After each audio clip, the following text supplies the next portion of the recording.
할렐루야. 오늘 예배에 함께 하시는 하나님께서 우리들의 한 사람 한 사람 마음속에 하시는 그 음성을 들을 수 있기를 축복합니다. 오늘은 교회력으로 성령 강림주일 제일 마지막 주일이면서도 왕국주일, 왕국절이라고 부르는 절기입니다.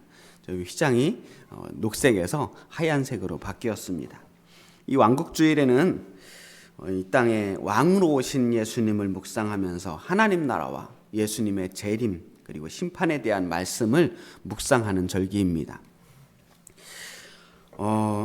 분명히 그 하나님의 나라와 재림과 심판 이런 메시지들은 기독교 신앙에서 가장 기초를 이루고 있는 그런 핵심 말씀 중에 하나인데 어느 때부터인가 이단과 사이비들이 이런 종말론을 가지고 워낙 사람들을 미혹하다 보니까 정통교회에서 오히려 이런 종말론에 대한 말씀을 상대적으로 좀 조심하게 되는 것 같습니다. 그래서 오히려 교회에서는 이 말씀을 듣기 어려워진 말씀이 되지 않았나 하는 생각을 하게 됩니다. 자, 그래서 저는 오늘 왕국주의를 맞이해서 하나님 나라에 대한 말씀을 함께 여러분과 나눠보려고 합니다. 자, 우리가 사람이 죽고 나면 가게 되는 곳, 그런 내세나 낙원을 기독교에서는 천국에 간다라고 표현을 합니다. 정말 우리가 죽으면 어떻게 될까요? 얼마 전에 우리 지호가 저에게 물어보더라고요. 사람이 죽으면 정말로 어디를 가나요? 천국에 가나요? 라고 물어봅니다. 이런 질문은 아주 고대에서부터 있어 왔던 질문입니다. 고대에는 제사장이나 수많은 수도자들이나 혹은 철학자들이 이런 질문에 대답을 해왔어요. 하지만 요즘 현대 시대에는 사람들이 성직자의 말을 믿지 않습니다. 철학자들의 말도 믿지 않아요. 현대인들에게는 과학자가 곧 성직자고 제사장이고 과학자가 하는 말이 진리가 되는 시대를 살고 있습니다. 2018년에 이 세상을 뜬 세계적인 천재 물리학자 스티븐 호킹은 2011년에 신문에서 이런 인터뷰를 했습니다. 천국이나 사후 세계는 존재하지 않는다. 마지막 순간 뇌가 깜빡거리는 것을 멈추면 그 이후에는 아무것도 없다. 뇌는 부속품이 고장나면 작동을 멈추는 컴퓨터와 같다라고 말했습니다. 자, 이 스티븐 호킹이 말한 것을 근거로 수많은 사람들, 영혼을 믿지 않는 사람들에게 아주 좋은 논리적인 근거가 되어 왔어요. 사람들은 그렇게 논리적으로 설명 가능한 것들만 믿고 싶어 합니다. 안타깝게도 누구도 사후의 세계를 논리적으로, 아니 과학적으로 증명할 수 있는 방법은 없습니다. 그러니까 증명할 수가 없으니까 과학적으로 천국은 없다라고 하는 결론이 나올 수밖에 없어요. 그런데 정말 우리가 죽게 되면 그렇게 컴퓨터 파워 꺼지듯이 그냥 모든 것이 소멸되고 마는 것일까? 1907년에 맥두걸이라고 하는 미국 의사가 아주 재미난 실험을 했어요. 죽을락 말락하는 사람이 있잖아요. 이제 뭐 숨이 깔딱거리는 사람의 몸무게를 잽니다. 그리고 나서 죽자마자 얼른 다시 또 몸무게를 쟀어요. 그래서 살아있을 때의 몸무게에서 죽은 사람의 몸무게를 빼면 그 나머지가 영혼의 몸무게가 될 것이다 라고 이제 가설을 펼쳤습니다.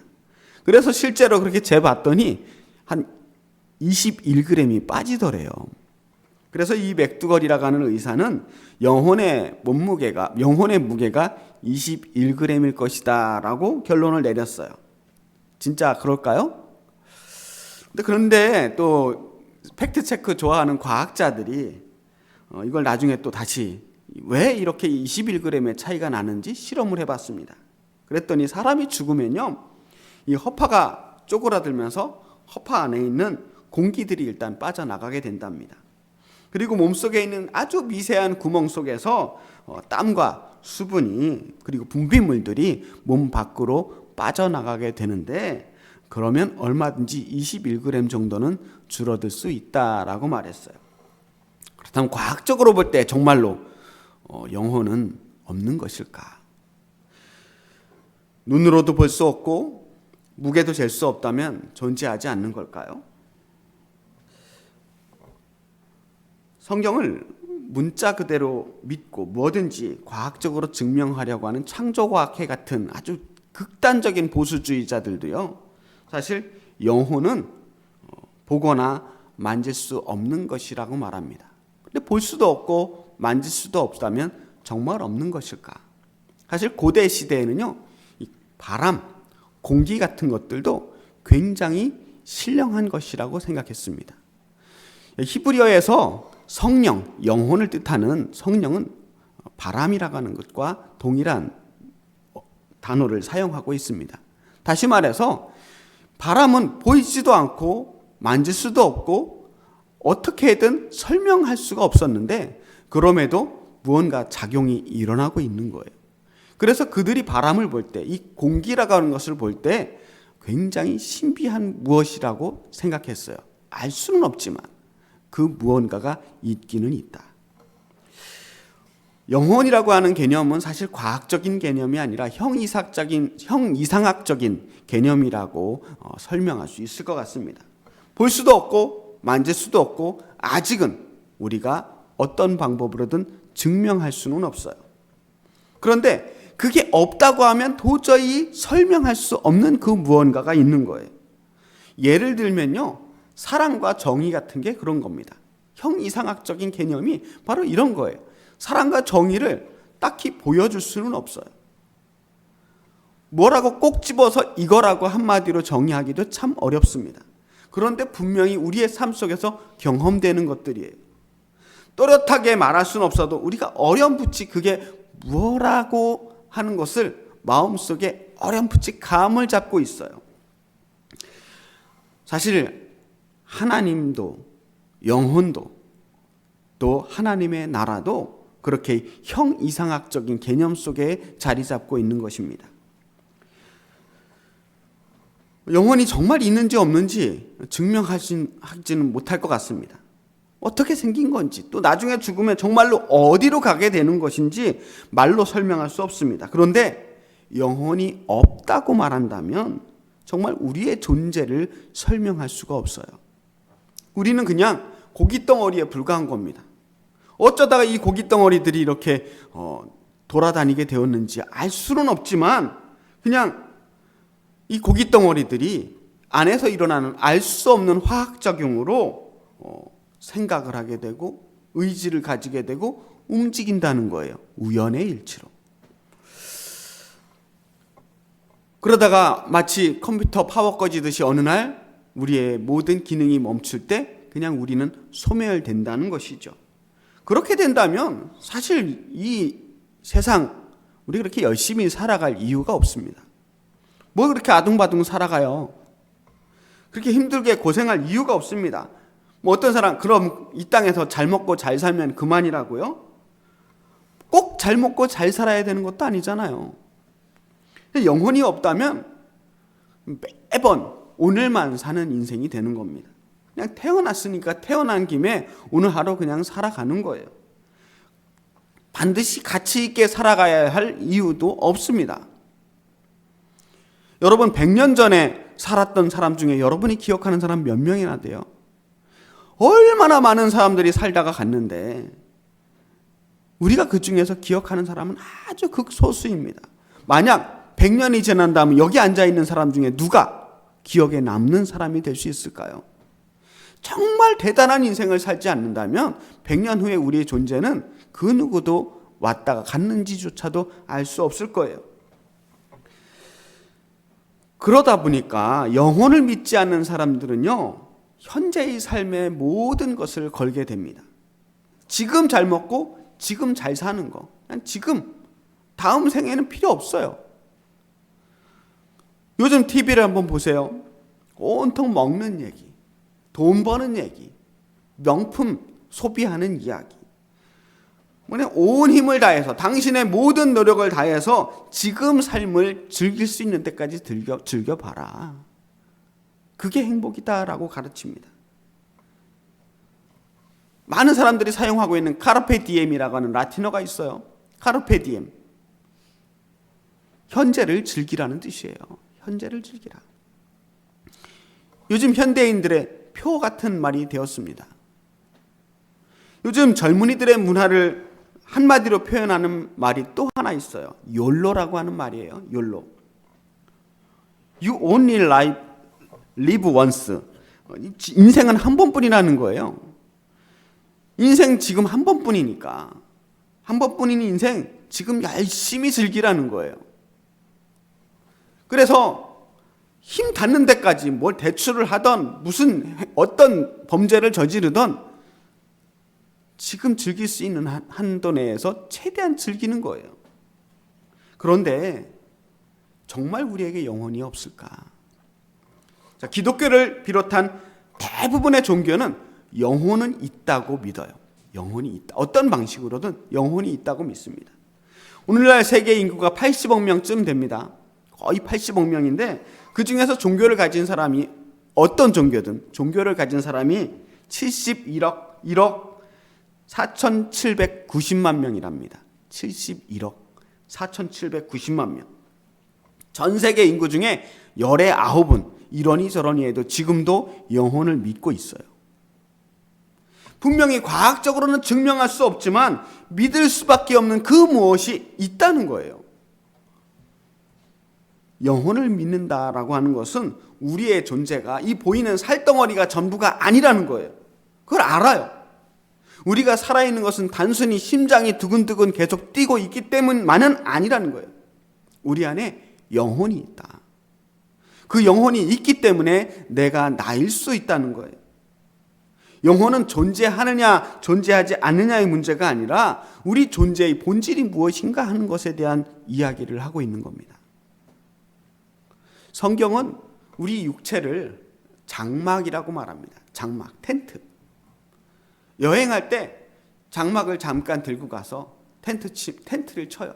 그리고 여행이 끝나면 텐트를 거둬서 돌아옵니다.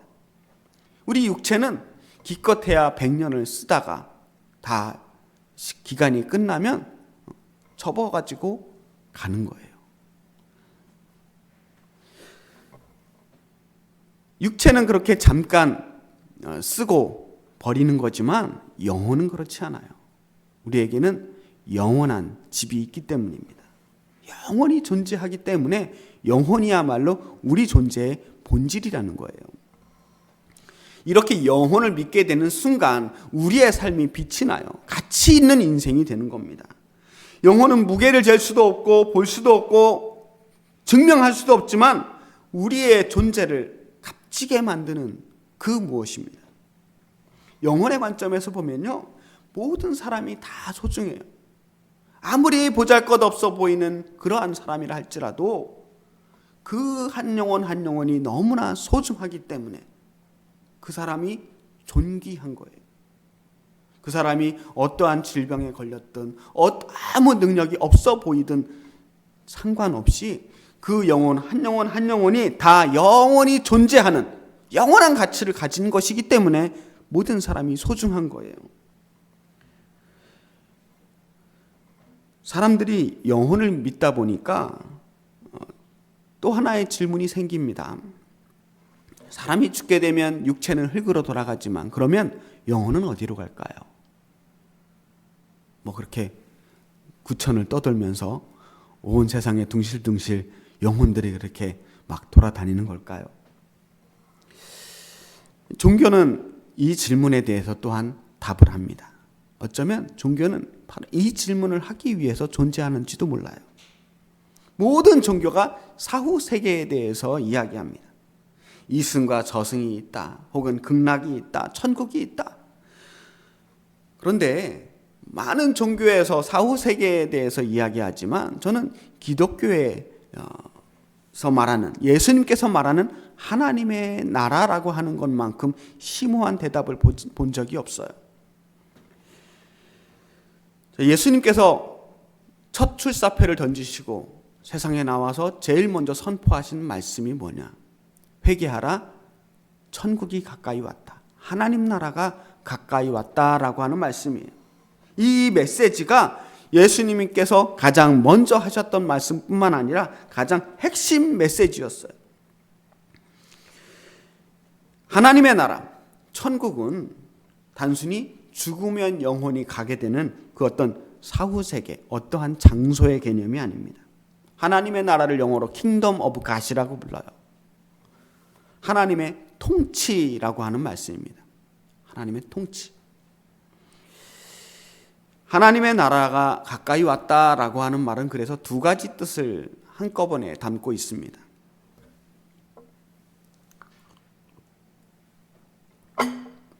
첫 번째는 우리가 죽게 되어서 하나님이 다스리는 그 나라에 가게 될 날이 얼마 남지 않았다. 우리 아까도 말씀드렸듯이 기껏해야 100년 살아요. 앞으로 의학이 많이 발달돼도 120년 살 수 있을까요? 우리 여기 앉아 계신 분들 중에는 사실 지금껏 살아온 날보다 남은 날이 적은 분들도 많이 계실 겁니다. 그날이 얼마 남지 않았다는 거예요. 또 하나는 예수님께서 이 땅에 다시 오셔서 이 세상을 다스리는 그 하나님의 나라가 이 땅으로 내려오시는 그날이 얼마 남지 않았다라고 하는 말이에요. 좀 완곡한 표현을 쓴 건데요. 이 이야기를 좀 더 직설적으로 얘기하면 이 세상 끝날 날이 얼마 남지 않았다는 거예요. 한 사람 한 사람 개인이 죽게 되면 각자 따로따로 그 나라를 만날 수 있게 되겠지만 온 세상에 한꺼번에 끝장나는 그날이 오면 모든 영혼이 다 하나님의 나라를 만나게 될 것이라는 겁니다. 그게 종말론이에요. 사람들이 딱히 종말론을 믿는다 안 믿는다라고 이야기하지 않더라도 이대로 가면 세상이 언젠가는 끝날지도 모르겠는데 라고 하는 불안감이 있습니다. 이 인류는 점점 더 스스로를 파멸하는 방향으로 치닫고 있어요. 예수님이 오시는지 안 오시는지는 신앙에 따라서 다르게 믿을 수 있겠지만 이 세상 끝나도 언제 끝나도 이상하지 않겠다. 환경 오염이니 핵무기니 수없이 이 인류의 종말을 부추기는 요소들이 곳곳에 산재해 있습니다. 자, 우리는 그렇게 고백합니다. 세상의 종말이 오면 이 땅에 어느 날 갑자기 임하셔서 우리 한 사람 한 사람을 다스리는 그 나라가 임하게 될 것이다. 그게 회개하라 천국이 가까이 왔다라고 하는 말씀의 의미라는 거예요. 하나님의 나라가 가까이 오고 있어요. 우리의 죽음이 가까이 오고 있고 또한 세상의 끝이 점점 더 다가오고 있습니다. 어떤 경우에도 우리의 육체는 반드시 시들게 될 것이고 우리의 영혼은 소멸되지 않은 채 주님 앞에 서게 될 날이 오게 될 것입니다. 그리고 그 어떤 경우에든지 또한 피할 수 없는 한 가지가 있는데 그것은 하나님 앞에 우리가 서는 그 순간 우리가 심판을 받게 될 것이라는 거예요. 오늘 우리가 읽은 성경 말씀은 그 심판에 대한 말씀입니다. 오늘 예수님께서 말씀하신 이 심판에 대한 말씀은 하나님 나라에 대한 정말 핵심적인 부분들을 말씀하고 있어요. 주님이 오시는 날 하나님께서는 사람들을 심판하신다, 재판하신다는 거예요. 양과 염소로, 의인과 악인으로 구분하실 거라는 겁니다. 양으로 구분된 의인들에게는 복을 약속하시고 염소로 구분된 악인들에게는 저주를 내리신다는 거예요. 너무나 단순한 이야기입니다. 의인과 악인을 구분하는 기준도 너무 간단했어요. 예수님께서 굶주리실 때 먹을 것을 주었느냐, 주지 않았느냐. 목마를 때 마시게 했느냐, 그러지 않았느냐. 나그네 되었을 때 영접했느냐, 영접하지 않았느냐. 헐벗었을 때 옷을 입혔느냐, 입히지 않았느냐. 병들었을 때나 옥에 갇혔을 때나 과연 예수님을 그때 돌봤느냐, 돌보지 않았느냐 하는 겁니다. 그런데 정작 사람들은 억울합니다. 나는 그런 적이 없습니다. 내가 예수님께 그렇게 나쁘게 행동한 적이 없습니다. 혹은 좋게 행동한 적이 없습니다라고 말합니다. 당연하죠. 심판의 날 전에 예수님 만나지 못할 사람들이 대부분이잖아요. 여러분 예수님 직접 만난 적 없잖아요. 아무리 생각해도 우리가 예수님께 뭘 해드린 기억이 없는데, 예수님께 무슨 특별한 죄를 저지른 적도 없는데 그것으로 심판의 기준을 삼는다는 건 억울하잖아요. 그때 임금 되신 예수님께서 아주 충격적인 말씀을 하실 거라는 거예요. 그게 40절 말씀과 45절 말씀에 나와 있습니다. 임금이 대답하여 이르시되 내가 진실로 너희에게 이르노니 너희가 여기 내 형제 중에 지극히 작은 자 하나에게 한 것이 곧 내게 한 것이니라 하시고, 이에 임금이 대답하여 이르시되 내가 진실로 너희에게 이르노니 이 지극히 작은 자 하나에게 하지 아니한 것이 곧 내게 하지 아니한 것이니라 하시리니. 내가 진실로 너희에게 이르노니, 진실로 너희에게 이르노니라고 하는 이 표현은요, 예수님께서 정말 중요한 말씀하실 때 그때 하시는 표현이에요. 내가 진짜 너희에게 정말 중요한 얘기하는 거야. 잘 들어야 돼. 그러면서 너희가 여기 내 형제 중에 지극히 작은 자 한 사람에게 한 것이 곧 내게 한 것이고, 그 지극히 작은 자 한 사람에게 하지 않은 것이 내게 하지 아니한 것이다. 다른 말로 말하면 지금 우리가 육체를 가지고 이 땅에 지금 살아가는 우리의 인생을 살아가는 동안 여기서 살아있을 때 우리가 했던 그 모든 행동이 다 심판의 기준이 된다는 거예요.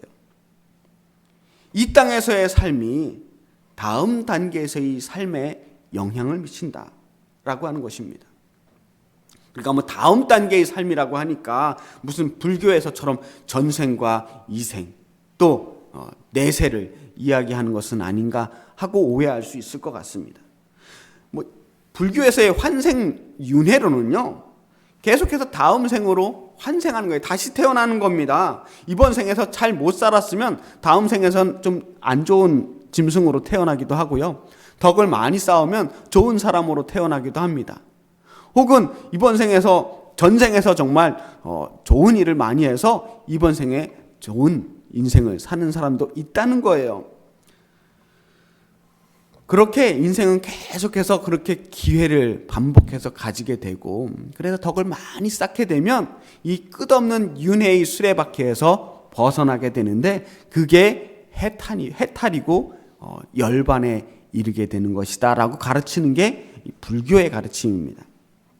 그런데 기독교의 가르침은 그런 끊임없는 수레바퀴, 윤회의 수레바퀴를 이야기하지 않아요. 전생도 없고 내세도 그런 식으로 또다시 생을 반복하는, 한 번 더 기회를 주는 방식으로 존재하지 않습니다. 우리가 육체를 가지고 살아가는 것은 이번 한 번뿐이에요. 아무리 실수를 많이 해도, 잘못한 게 많아도 우리에게 기회는 한 번밖에 없습니다. 이 짧은 인생에서 우리가 지금 살아가는 그 모든 행동들이 앞으로 우리가 영원히 살아가야 할 세계, 영혼이 가야 하는 그 세계 앞에서 결정의 기준이 된다는 거예요. 심판의 기준을 지금 만들고 있는 중입니다. 그래서 우리의 인생은 연습이 없어요. 다 실전입니다. 어떤 분들은 아직 내가 어리니까 실수할 수 있지 않아요? 아직 내가 젊으니까 얼마든지 시행착오할 수 있지 않아요? 그래요. 실수할 수 있어요.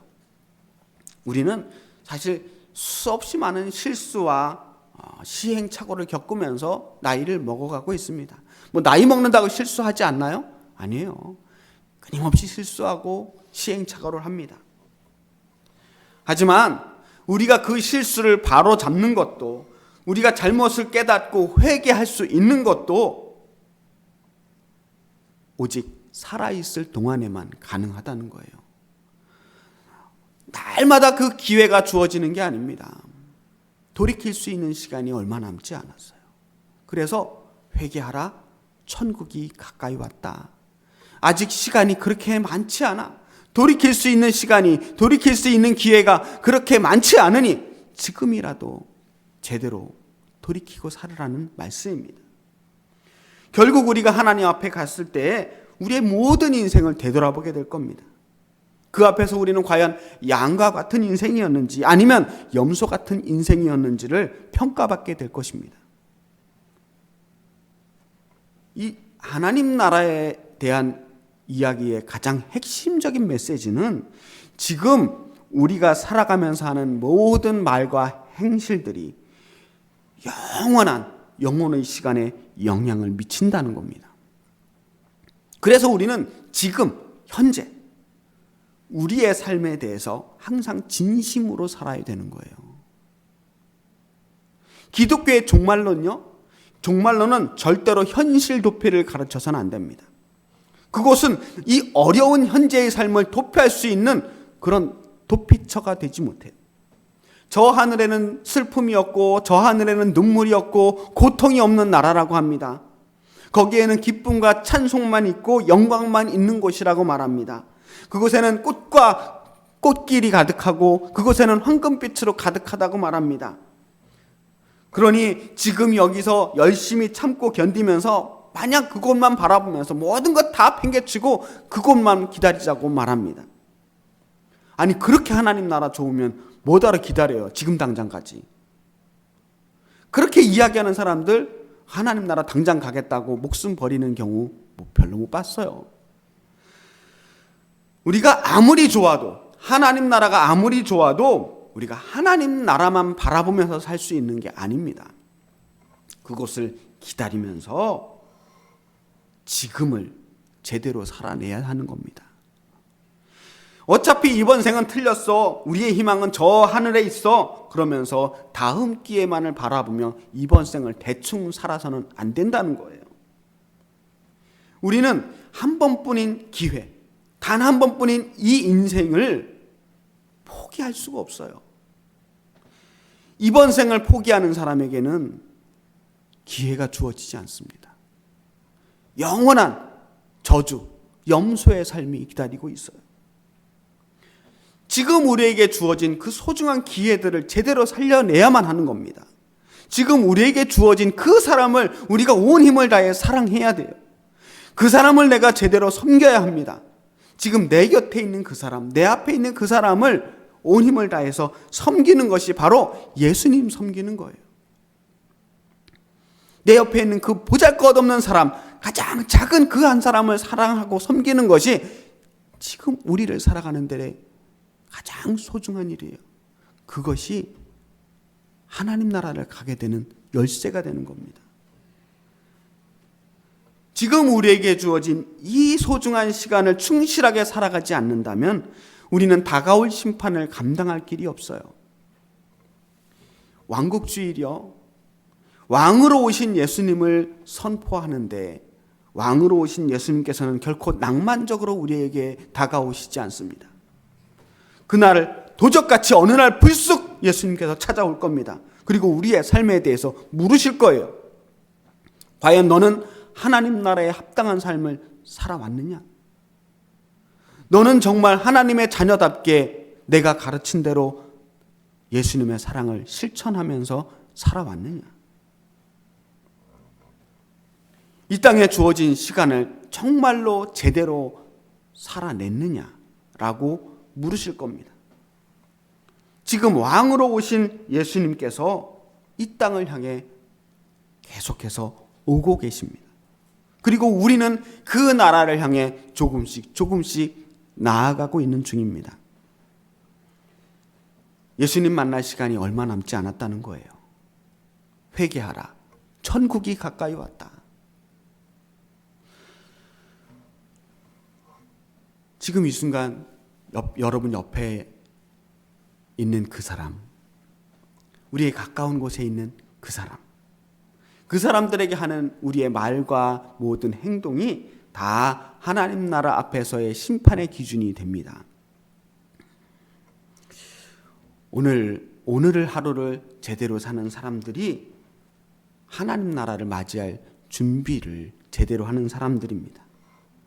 우리 부디 그때가 오면 우리 모두 양의 자리에 서는 우리 엘림교회 성도님들이 되기를 축복합니다. 그때 주님께서 우리를 바라보면서 우리의 삶을 한 사람 한 사람 심판하시고 나서 주님께서 이렇게 말씀하시길 바랍니다. 그때 임금이 그 오른편에 있는 자들에게 이르시되 내 아버지께 복받을 자들이여 나와 창세로부터 너희를 위하여 예비된 나라를 상속받으라. 그렇게 우리 모두 하나님 나라의 영원한 주인이 될 수 있기를 주님의 이름으로 축복합니다. 기도하겠습니다. 살아계신 아버지 하나님, 우리 안에 주님께서 숨을 불어넣어 주셔서 영원한 생명, 영혼을 얻게 하심 감사합니다.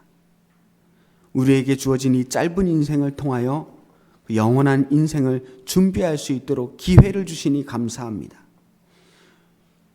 이 소중한 시간 동안 인생을 낭비하지 않도록 도와주시고 매 순간순간 온 힘을 다해 사랑하고 섬기며 우리가 만나는 모든 이들을 예수님 섬기는 마음으로 그렇게 사랑하게 하여 주시옵소서.